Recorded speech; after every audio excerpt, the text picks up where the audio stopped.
been a while since I've done anything motorcycle related, mostly because of my accident last year. It wasn't a motorcycle accident, it was a falling in my bedroom accident. So just a disclaimer, I'm trying to get into video. I've made this commitment to do 5 videos this month, and if I don't get started, I never will. And everybody just says, yeah, your videos are going to suck for a while and just get over yourself. So that's what I'm doing here. So I'm kind of explaining where I've been and showing you my new motorcycle. So yeah, I've been riding road glide since 2013 was when I got my first road glide, and I still have my '01 Softail, which I love, and I probably should sell, and I've been thinking about it, but I'm not there yet. But when I fell, a couple things happened. Number one, I'm not in a high-paying job. I'm an EMT. Well, now I'm an advanced EMT, but we don't make very much money. I haven't made this little money in 30 years probably, but I love it. The thing about it is I work 48 hours on, and then I have 6 days off. So in those 6 days, it used to be the last 3 years, I've been training motorcycle riders with my own school. And so when I fell, I couldn't ride a motorcycle. And thankfully, my friend Rachel, Hot Wheels Rachel, you might know her, came up and helped me. So she rode the demos while I read the cards. And by the end of the year, I was just over it. I just didn't feel like doing it anymore. I mean, she helped through, I think it was 5 classes, and then I was able to do it myself. But like I could ride a little bitty motorcycle, but at that point, then that's when my hands started acting up. I couldn't use the clutch very well, like a total major pain every time I was using the clutch. So then I went in for hand surgery twice. It wasn't meant to be that way, but it did happen. So I lost a lot of money. I couldn't get any overtime. I just was paying too much for my road glide. Loved it, paying too much for it. And I also, because I fell in my bedroom, and I just kind of, fell down sort of backwards, and elbow went into the storage bench where we kept our sheets. My elbow, like I went down and I heard the snap, and it was pretty bad.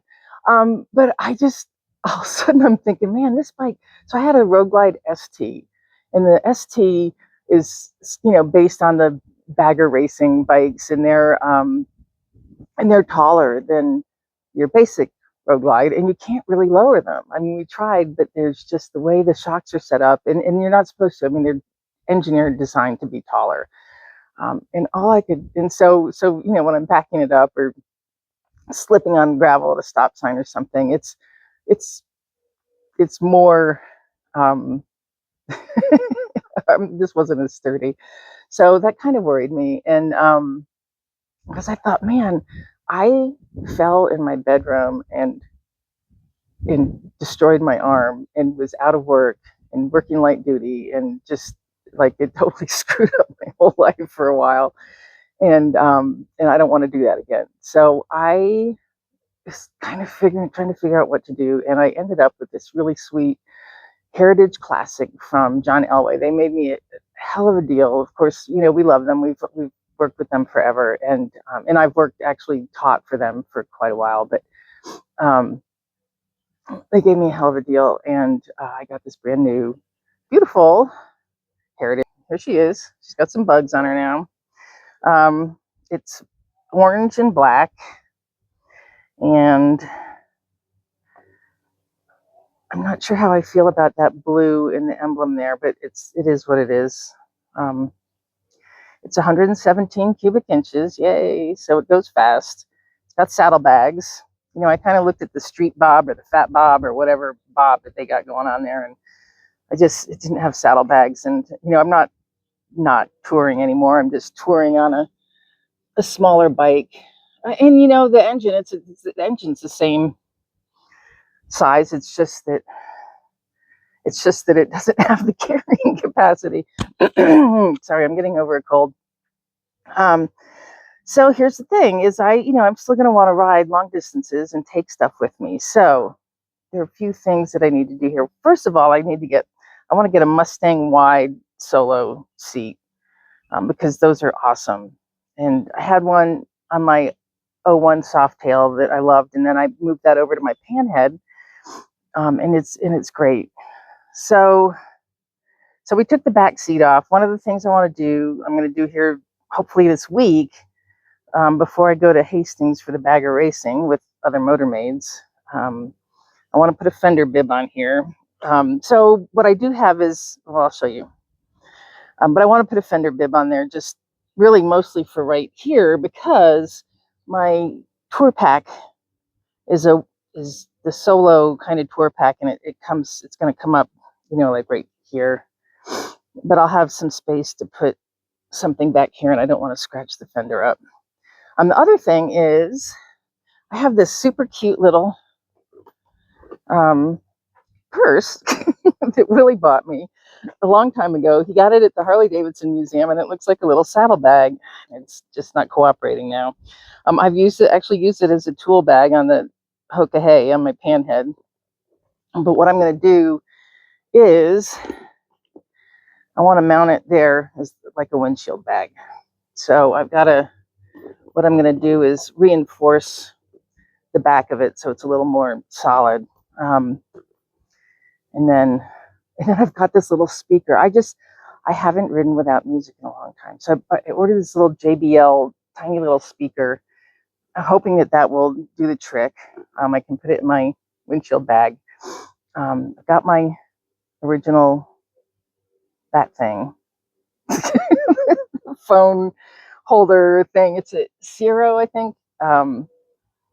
And as far as things that I'm going to put on my bike, as soon as I get them, throttle rocker. I've used the throttle rocker for 25 years, if not more, and I will not go without one.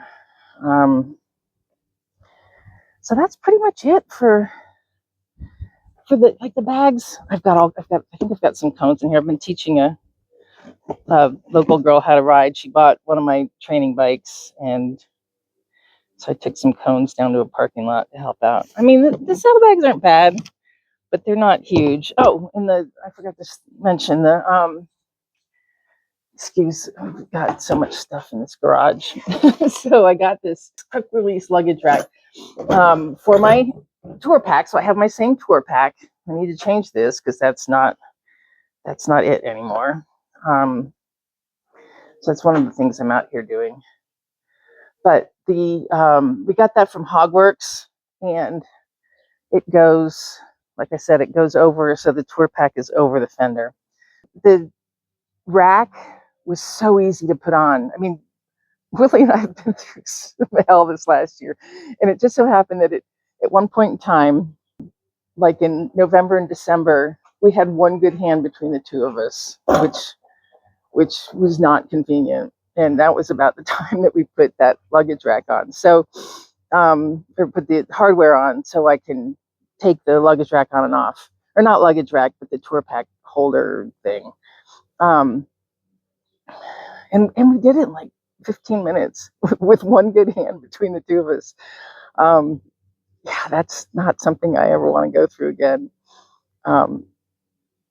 I kept telling myself richer and poorer, sickness and health, and I'm sure Willie was doing the same thing, because God knows I was laid up a lot. I don't know. We've both been through a hell of a year. So anyways, that's my new motorcycle. I love it. It's comfortable. I need a new seat. The seat's okay, but I really want the Mustang wide touring solo with a removable backrest, because that's like the best seat I've ever had, other than the one that Steve Gowing made for me for my road glides. But I want to put that fender bib on, and I want to attach my windshield purse bag thing. And I need to, like, you can't hardly see it. There's a lot of bugs on there. I like the fact that this windshield's sort of black and clear, and I see over it, which is nice, because I hate having to look through a windshield. But it's got all kinds of really bright lights, and it's got some fancy stuff. I mean, it's got like I don't have my keys on me, so I can't turn it on, but I've got a clock and a calendar, and there's just all kinds of things that this bike has other than music. It doesn't have music, so that's why I'm having to manage that. But I mean, it's even got all that traction control stuff. Um, so that's it. Thanks for bearing with me, and I will probably do some videos of me doing these little things to my bike. So I'll talk to you later.